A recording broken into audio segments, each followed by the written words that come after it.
मेरे प्यारे देशवासियों, नमस्कार। कोरोना के खिलाफ देश आज फिर एक बहुत बड़ी लड़ाई लड़ रहा है। कुछ सप्ताह पहले तक स्थितियां संभली हुई थी और फिर एक कोरोना की दूसरी वेव तूफान बनकर आ गई। जो पीड़ा आपने सही है, जो पीड़ा आप सह रहे हैं, उसका मुझे पूरा एहसास है। जिन लोगों ने बीते दिनों में अपनों को खोया है, मैं सभी देशवासियों की तरफ से उनके प्रति संवेदनाएं व्यक्त करता हूं। परिवार के एक सदस्य के रूप में मैं आपके दुख में शामिल हूं। चुनौती बड़ी है, लेकिन हमें मिलकर अपने संकल्प, अपने हौसले और तैयारी के साथ इसको पार करना है। साथियों, अपनी बात को विस्तार देने से पहले मैं देश के सभी डॉक्टरों, मेडिकल स्टाफ, पैरामेडिकल स्टाफ, हमारे सभी सफाई कर्मचारी भाई बहन, हमारे एम्बुलेंस के ड्राइवर्स, हमारे सुरक्षा बल, पुलिसकर्मी, सभी की सराहना करूंगा। आपने कोरोना की पहली वेव में भी अपना जीवन दांव पर लगाकर लोगों को बचाया था। आज आप फिर इस संकट में अपने परिवार, अपने सुख, अपनी चिंता छोड़कर दूसरों का जीवन बचाने में दिन रात जुटे हुए हैं। साथियों, हमारे शास्त्रों में कहा गया है, त्याज्यम न धैर्यम विदुरेऽपि काले, अर्थात कठिन से कठिन समय में भी हमें धैर्य नहीं खोना चाहिए। किसी भी परिस्थिति से निपटने के लिए हम सही निर्णय लें, सही दिशा में प्रयास करें, तभी हम विजय हासिल कर सकते हैं। इसी मंत्र को सामने रखकर आज देश दिन रात काम कर रहा है। बीते कुछ दिनों में जो फैसले लिए गए हैं, जो कदम उठाए गए हैं, वो स्थिति को तेजी से सुधारेंगे। इस बार कोरोना संकट में देश के अनेक हिस्से में ऑक्सीजन की डिमांड बहुत ज्यादा बढ़ी है। इस विषय पर तेजी से और पूरी संवेदनशीलता के साथ काम किया जा रहा है। केंद्र सरकार, राज्य सरकारें, प्राइवेट सेक्टर, सभी की पूरी कोशिश है कि हर जरूरतमंद को ऑक्सीजन मिले।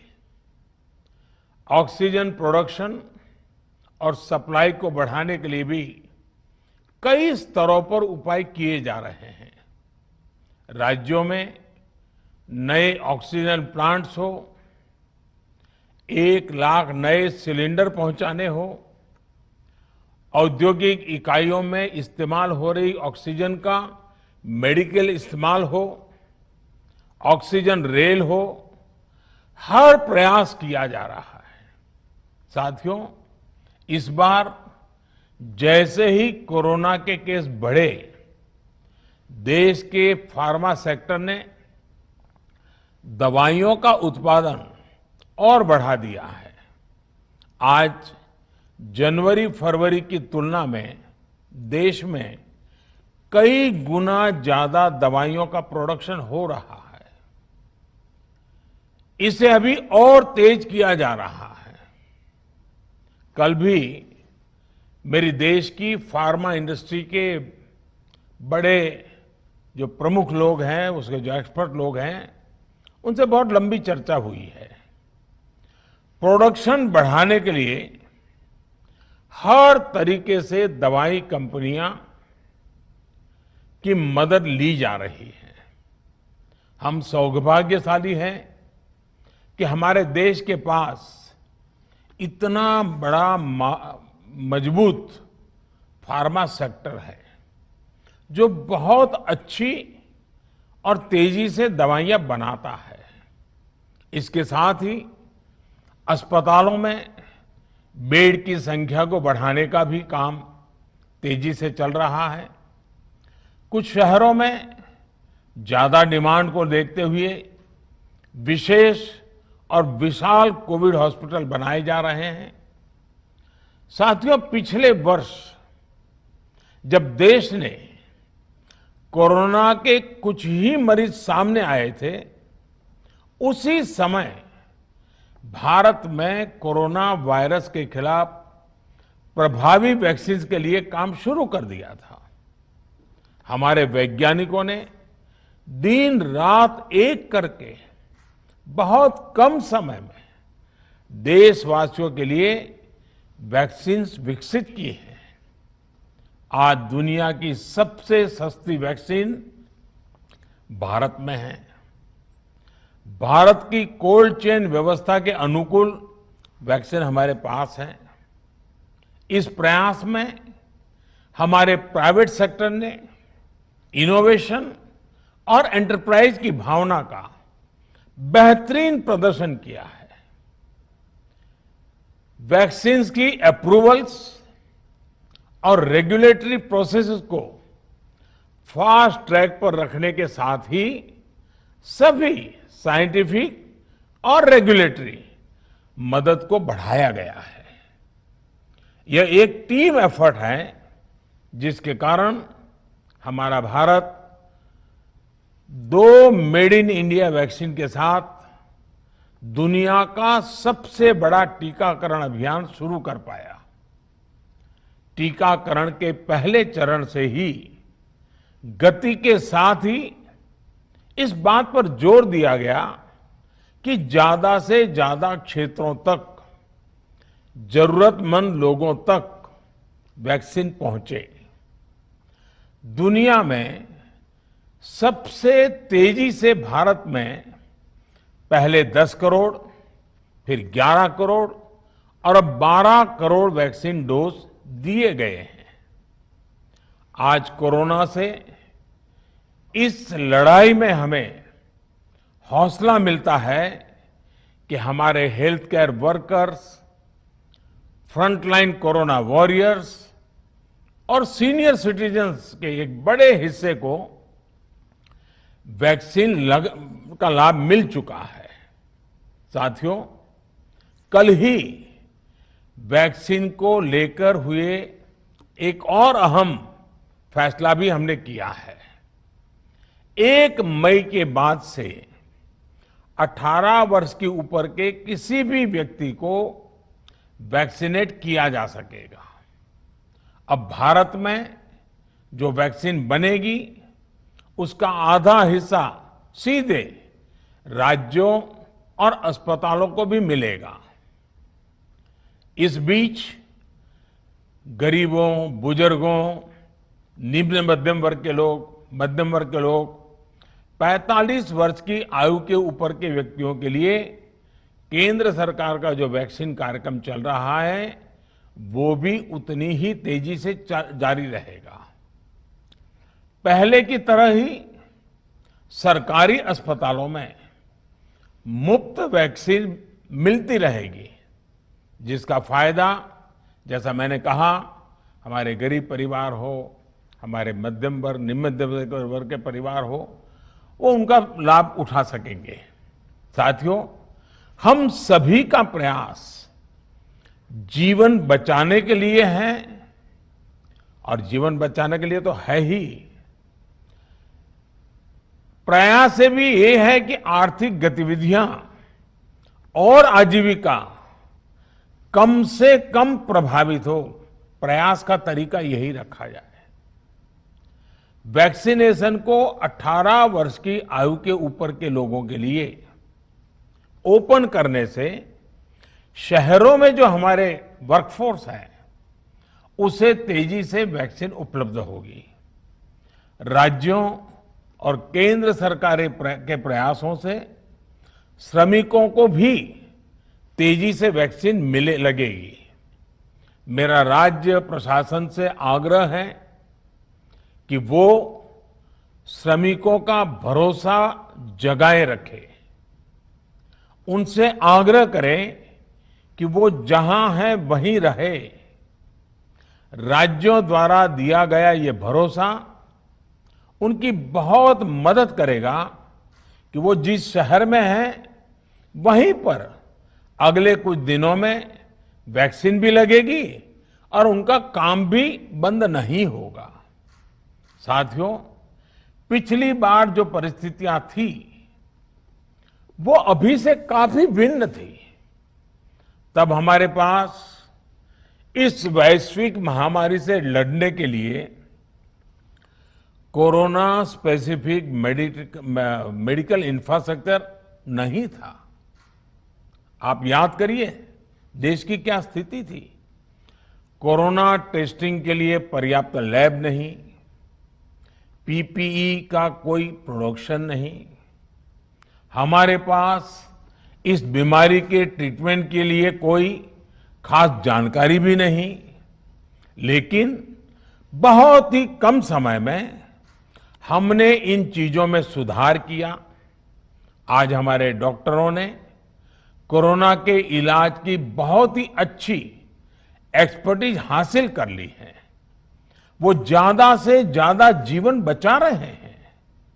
आज हमारे पास बड़ी मात्रा में पीपीई किट्स हैं, लैब्स का बड़ा नेटवर्क है और हम लोग टेस्टिंग की सुविधा को निरंतर बढ़ा रहे हैं।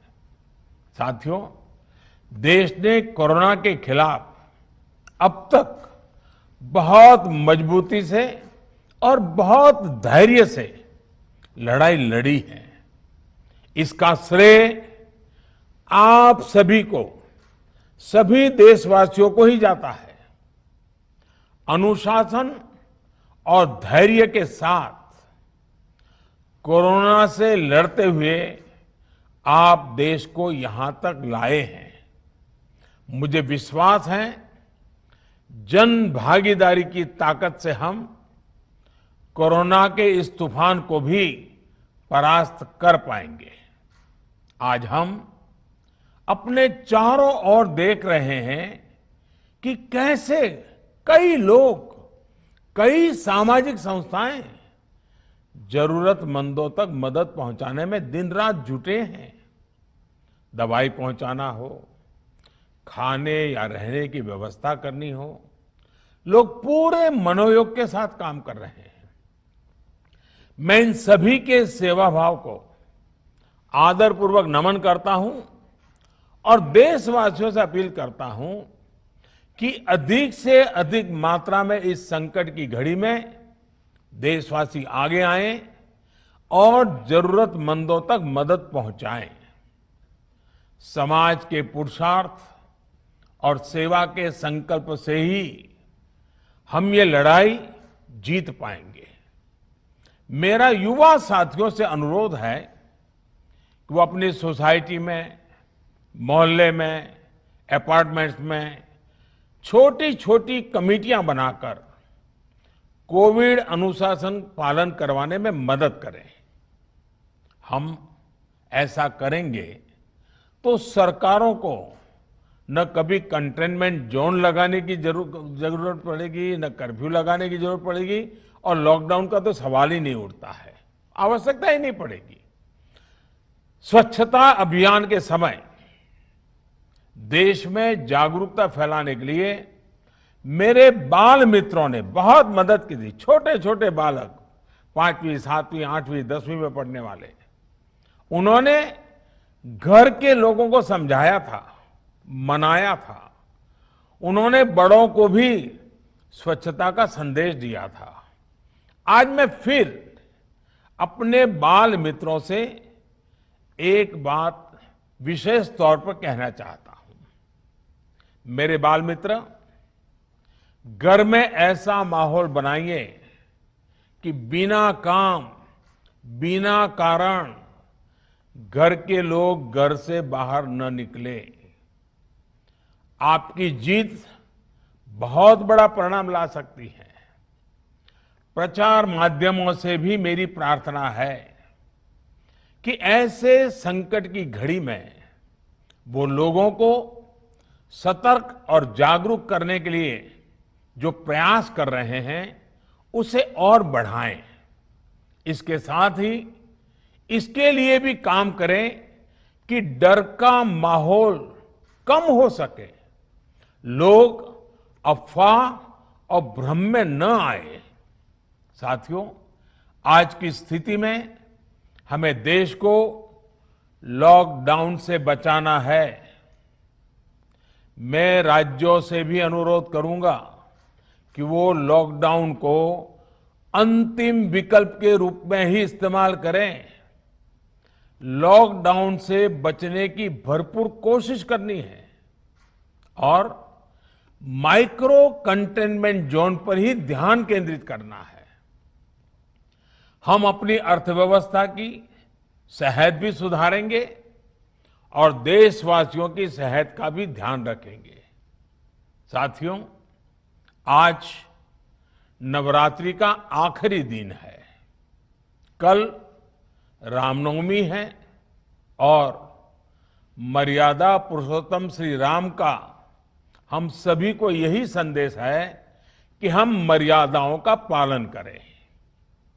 कोरोना के इस संकट काल में कोरोना के बचने के जो भी उपाय है, कृपया करके उनका पालन 100% करिए। दवाई भी, कड़ाई भी, इस मंत्र को कभी भी भूलना नहीं है। ये मंत्र जरूरी है, वैक्सीन के बाद भी जरूरी है। रमजान के पवित्र महीने का भी आज 7वां दिन है। रमजान हमें धैर्य, आत्मसंयम और अनुशासन की सीख देता है। कोरोना के खिलाफ जंग जीतने के लिए अनुशासन भी, उसकी भी उतनी ही जरूरत है। जब जरूरी हो तभी बाहर निकले, कोविड अनुशासन का पूरा पालन करें। मेरा आप सभी से यही आग्रह है।